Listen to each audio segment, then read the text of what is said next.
नमस्कार। आराधना चैनल में आपका स्वागत है। अब सुनते हैं कहानी का अगला भाग। सुधा ने चंदर का कॉलर ठीक किया और बड़े ही मधुर स्वर में पूछा, चंदर, नींद आ रही है? नहीं, नींद उचट गई।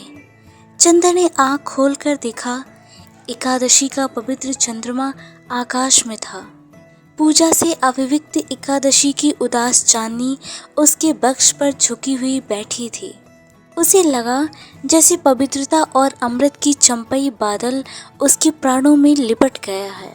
उसने करवट बदल कर कहा, सुधा, जिंदगी का एक पहलू खत्म हुआ, दर्द की एक मंजिल खत्म हुई, थकान भी दूर हो गई, लेकिन अब आगे का रास्ता समझ में नहीं आता। क्या करूं? करना बहुत है चंदर। अपने अंदर की बुराई से लड़ लिए, अब बाहर की बुराई से लड़ो। मेरा तो सपना था चंदर कि तुम बहुत बड़े आदमी बनोगे। अपने बारे में तो जो कुछ सोचा था वो सब नसीब ने तोड़ दिया। अब तुम्ही को देखकर कुछ संतोष मिलता है। तुम जितने ऊंचे बनोगे उतना ही चैन मिलेगा, वरना मैं तो नरक में भुन रही हूँ। सुधा, तुम्हारी इसी बात से मेरी सारी हिम्मत, सारा बल टूट जाता है। अगर तुम अपने परिवार में सुखी होती तो मेरा भी साहस बंधा रहता। तुम्हारा ये हाल, तुम्हारे स्वास्थ्य की असमय वैराग्य और पूजा, ये घुटन देखकर लगता है क्या करूं, किसके लिए करूं? मैं भी क्या करूं चंदर? मैं जानती हूँ कि अब ये भी मेरा बहुत ख्याल रखते हैं, लेकिन इस बात पर मुझे और भी दुख होता है। मैं इन्हें संतुलित नहीं कर पाती और उनकी खुलकर उपेक्षा भी नहीं कर पाती। ये अजब सा नर्क है मेरा जीवन भी। लेकिन ये ज़रूर है चंदर कि तुम्हें ऊंचा देखकर मैं ये नर्क भी भोग ले जाऊंगी। तुम दिल मत छोटा करो। एक ही जिंदगी की तो बात है, उसके बाद।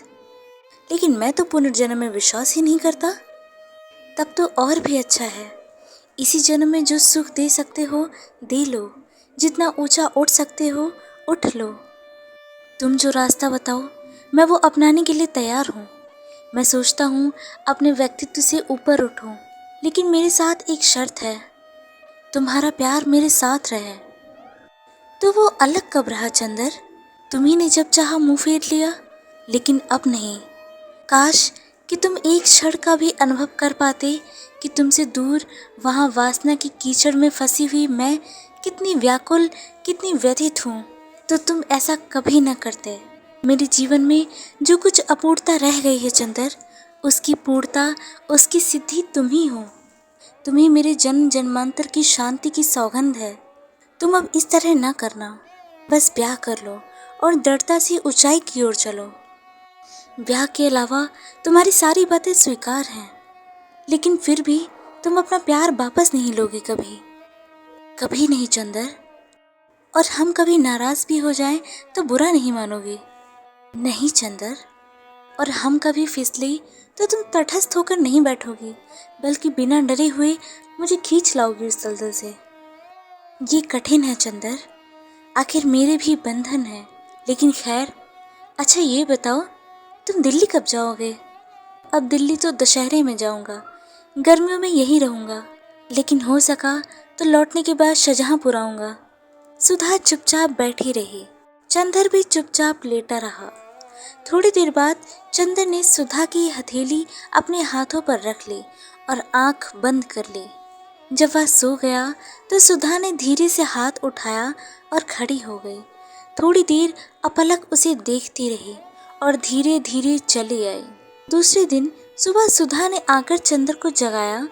चंदर उठ बैठा तो सुधा बोली, जल्दी नहा लो, आज तुम्हारे साथ पूजा करेंगे। चंदर उठ बैठा, नहा धोकर आया तो सुधा ने चौकी के सामने 2 आसन बिछा रखे थे। चौकी पर धूप सुलग रही थी और फूल गमक रहे थे, ढेर के ढेर बेले और अगस्त के फूल। चंदर को बिठाकर सुधा बैठी। उसने फिर वही वेश धारण कर लिया था। रेशम की धोती, रेशम का एक अंतवार्षक, गीले बाल पीठ पर लहरा रहे थे। लेकिन मैं बैठा बैठा क्या करूँगा? चंदर ने कहा। सुधा कुछ नहीं बोली, चुपचाप अपना काम करती गई। थोड़ी देर बाद उसने भागवत खोली और बड़े मधुर स्वर में गोपिका गीत पढ़ती रही। चंदर संस्कृत नहीं समझता था, पूजा में विश्वास नहीं करता था, लेकिन वो क्षण जाने कैसा लग रहा था। चंदर की सांस में धूप की पावन सौरभ के डोरे गुथ गए थे। उसके घुटनों पर रह रहकर सदैव स्नाता सुधा के भीगे केशों से गीले मोती चू पड़ते थे। कृष्काय, उदास और पवित्र सुधा के पूजा के प्रसाद जैसे मधुर स्वर में श्रीमद् भागवत के श्लोक उसकी आत्मा को अमृत से धो रहे थे। लगता था जैसे इस पूजा की श्रद्धान्वित बेला में उसके जीवन भर की भूलें, कमजोरियां, गुनाह सभी धुलता जा रहा है। जब सुधा ने भागवत बंद करके रख दिया तो पता नहीं क्यों चंदर ने प्रणाम कर लिया। भागवत को या भागवत की पुजारिन को ये नहीं मालूम। थोड़ी देर बाद सुधा ने पूजा की थाली उठाई और उसने चंदर के माथे पर रोली लगा दी। अरे मैं? चंदर ने कहा। हाँ तुम, और कौन? मेरी तो दूसरा न कोई, सुधा बोली और ढेर के ढेर फूल चंदर के चरणों पर चढ़ाकर झुककर चंदर के चरणों को प्रणाम कर लिया। चंदर ने घबरा कर पांव खींच लिए। मैं इस योग्य नहीं हूँ सुधा, क्यों लज्जित कर रही हो? सुधा कुछ नहीं बोली। अपने आंचल से एक छलकता हुआ आंसू पोंछकर नाश्ता लाने चली गई। जब वो यूनिवर्सिटी से लौटा तो देखा सुधा मशीन रखे कुछ सिल रही है। चंदर ने कपड़े बदल कर पूछा, कहो क्या सिल रही हो? रुमाल और बनियान। कैसे काम चलता था तुम्हारा? न संदूक में एक भी रुमाल, न एक भी बनियान। लापरवाही की भी हद है। तभी कहती हूँ ब्याह कर लो। हाँ, किसी दर्जी की लड़की से ब्याह करवा दो। चंदर खाट पर बैठ गया और सुधा भी मशीन पर बैठी बैठी सिलती रही। थोड़ी देर बाद सहसा उसने मशीन रोक दी और एकदम से घबरा कर उठी। क्या हुआ सुधा? बहुत दर्द हो रहा है। वो उठी, खाट पर बेहोश सी पड़ रही। चंदर दौड़कर पंखा उठा लाया और झलने लगा। डॉक्टर बुला लाऊं? नहीं, अभी ठीक हो जाऊंगी। उबकाई आ रही है। सुधा उठी।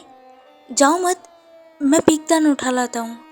चंदर ने पीकदान उठाकर रख दिया और सुधा की पीठ सहलाने लगा। फिर सुधा हाफती सी लेट गई। चंदर दौड़कर इलायची और पानी ले आया। सुधा ने इलायची खाई, फिर पड़ रही। उसके माथे पर पसीना छलक आया। अब कैसी तबीयत है सुधा? अंग अंग में बहुत दर्द है। मशीन चलाना नुकसान कर गया, सुधा ने बहुत क्षीण स्वर में कहा। जाऊं किसी डॉक्टर को बुला लाऊं? बेकार है चंदर, मैं तो लखनऊ में दिखा आई। इस रोग का क्या इलाज है? ये तो जिंदगी भर का अभिशाप है। क्या बीमारी बताई तुम्हें? कुछ नहीं चंदर, बताओ ना सुधा। क्या बताऊं? सुधा ने बड़ी कातर निगाहों से चंदर की ओर देखा और फूट फूट कर रो पड़ी। बुरी तरह सिसकने लगी। सुधा चुपचाप पड़ी कराहती रही। चंदर ने अटैची में से दवा निकाल कर दी। कॉलेज नहीं गया और वह कॉलेज भी नहीं गया। 2 घंटे बाद सुधा कुछ ठीक हुई। उसने एक गहरी सांस ली और तकिए के सहारे उठकर बैठ गई। चंदर ने और कई तकिए पीछे रख दिए।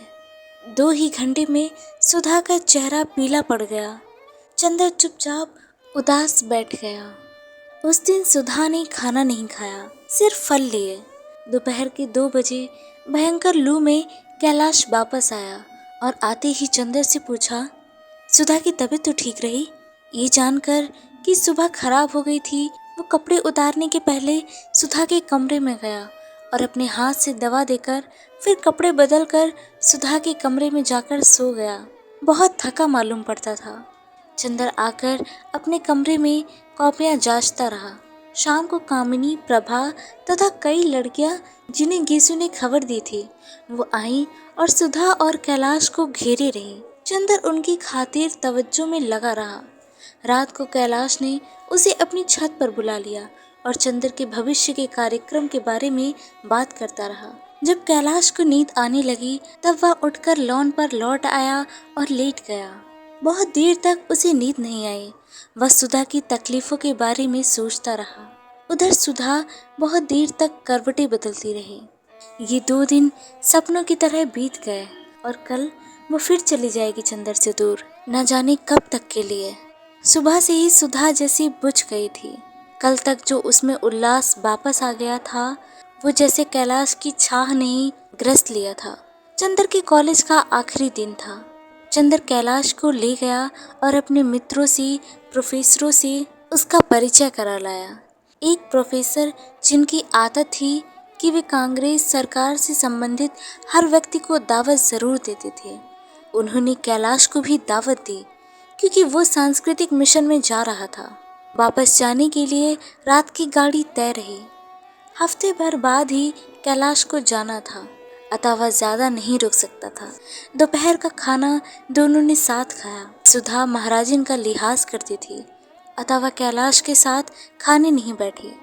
निश्चय हुआ कि अभी से सामान बांध लिया जाए ताकि पार्टी के बाद सीधे स्टेशन जा रुके। जब सुधा ने चंदर के लाए हुए कपड़े कैलाश को दिखाए तो उसे बड़ा ताज्जुब हुआ। उसने कुछ नहीं कहा, कपड़े रख लिए और चंदर से जाकर बोला, अब जब तुमने लेन देन का व्यवहार ही निभाया है तो ये बता दो, तुम बड़े हो या छोटे? क्यों? चंदर ने पूछा। इसलिए कि बड़े हो तो पैर छूकर जाऊं और छोटे हो तो पैसे देकर जाऊं, कैलाश बोला। चंदर हंस पड़ा। घर में दोपहर से ही उदासी छा गई थी। न चंदर दोपहर को सोया, न कैलाश, न सुधा। शाम की पार्टी में सब लोग गए। वहां से लौट कर आए तो सुधा को लगा कि उसका मन अभी डूब जाएगा। उसे शादी में भी जाना इतना नहीं अखरा था जितना आज अखर रहा था। मोटर पर सामान रखा जा रहा था तो वो खंबे से लिपट कर खड़ी रो रही थी। महाराजिन एक टोकरी में खाने का सामान बांध रही थी। कैलाश ने देखा तो बोला, रो क्यों रही हो? छोड़ जाए तो मैं यहीं, चंदर से संभलेगा। सुधा ने आंसू पोंछकर आंखों से डांटा, महाराजिन सुन रही है कि नहीं? मोटर तक पहुंचते पहुंचते सुधा फूट फूट कर रो पड़ी और महाराजिन उसे गले लगाकर आंसू पोंछने लगे। फिर बोली, रोवो ना बिटिया, अब छोटे बाबू का ब्याह कर देव तो 2-3 महीना आए के रह जाओ। तुहार सास छोड़े है कि नहीं? सुधा ने कुछ जवाब नहीं दिया और 5 रुपए का नोट महाराजिन के हाथ में थमा कर आ बैठी। ट्रेन प्लेटफॉर्म पर आ गई थी। सेकंड क्लास में चंदर ने इन लोगों का बिस्तर लगवा दिया, सीट रिजर्व करवा दी। गाड़ी छूटने में अभी घंटा भर देर थी। सुधा की आंखों में विचित्र सा भाव था। कल तक की दृढ़ता, तेज उल्लास बुझ गया था और अजब सी कातरता आ गई थी। वो चुप बैठी थी। चंदर से जब नहीं देखा गया तो वह उठकर प्लेटफॉर्म पर टहलने लगा। कैलाश भी उतर गया। दोनों बातें करने लगे। सहसा कैलाश ने चंदर के कंधे पर हाथ रखकर कहा, हाँ यार, एक बात बहुत ज़रूरी थी। क्या? बताओ, चंदर ने कहा। इन्होंने तुमसे विनती के बारे में कुछ कहा? हाँ, कहा था। तो क्या सोचा तुमने? कैलाश ने बोला। मैं शादी वादी नहीं करूँगा। ये सब आशीर्वाद मुझे अच्छा नहीं लगा। उससे शादी करके सच पूछो तो बहुत बड़ी बात करोगे तुम। उस घटना के बाद अब ब्राह्मणों में तो वर उसे मिलने से रहा और ये कह रही थी कि वो तुम्हें मानती भी बहुत है। हाँ, लेकिन इसका मतलब ये नहीं कि मैं शादी कर लूँ। मुझे बहुत कुछ करना है। अरे जाओ यार, सिवा तुम्हारी बातों के तुम कुछ नहीं कर सकते। हो सकता है। चंदर ने बात टाल दी। वो शादी तो नहीं ही करेगा। थोड़ी देर बाद चंदर ने पूछा, इन्हें दिल्ली कब भेजोगे? अभी जिस दिन मैं आऊँगा उस दिन ही दिल्ली मेरे साथ जाएंगी, लेकिन दूसरे दिन शाहजहाँपुर लौट जाएंगी। क्यों? अभी माँ बहुत बिगड़ी हुई हैं। वो इन्हें आने थोड़ी ही देती। वो तो लखनऊ के बहाने मैं इन्हें ले आया। तुम शंकर भैया से कभी जिक्र मत करना। अब दिल्ली तो इसलिए चली जाएं कि मैं 2-3 महीने बाद लौटूंगा। फिर शायद सितंबर अक्टूबर में या 3-4 महीने के लिए दिल्ली जाएंगी। अच्छा, हाँ, यही तो बात है। पहला मौका है। दोनों लौटकर कंपार्टमेंट में बैठ गए। सुधा बोली, सितंबर में आओगे ना चंदर? हाँ हाँ, ज़रूर। फिर कोई बहाना न बना देना। ज़रूर आऊँगा सुधा, कैलाश उतरकर कुछ लेने गया तो सुधा ने अपनी आंखों से आंसू पोंछकर झुककर चंदर के पांव छू लिए और रो कर बोली, चंदर, अब बहुत टूट चुकी हूँ, अब हाथ न खींच लेना। उसका गला रुठ गया। चंदर ने सुधा के हाथों को अपने हाथ में ले लिया और कुछ भी नहीं बोला। सुधा थोड़ी देर चुप रही, फिर बोली, चंदर, चुप क्यों हो? अब तो नफरत नहीं करोगे? मैं बहुत अभागी हूँ देवता। तुमने क्या बनाया था और अब क्या हो गई हूँ? देखो, अब चिट्ठी लिखते रहना, नहीं तो सहारा टूट जाता है। और फिर वह रो पड़ी। कैलाश कुछ किताबें और पत्रिकाएं देखकर वापस आ गया। दोनों बैठकर बातें करते रहे। ये निश्चय हुआ कि जब कैलाश लौटेगा तो बजाय मुंबई से सीधे दिल्ली जाने के वह प्रयागराज होता हुआ जाएगा। गाड़ी चली तो चंदर ने कैलाश को बहुत प्यार से गले लगा लिया। जब तक गाड़ी प्लेटफॉर्म के अंदर रही, सुधा सिर निकाले झांकती रही। प्लेटफॉर्म के बाहर भी पीली चांदनी में सुधा का फहराता हुआ आंचल दिखता रहा। धीरे धीरे वो एक सफेद बिंदु बनकर अदृश्य हो गया। गाड़ी एक विशाल अजगर की तरह चांदनी में रेंगती हुई जा रही थी। मिलते हैं कहानी के अगले भाग में। आगे सुनने के लिए बने रहिए हमारे चैनल आराधना के साथ और कमेंट करिए हमें उन कहानियों के नाम जो आप सुनना चाहते हैं। धन्यवाद।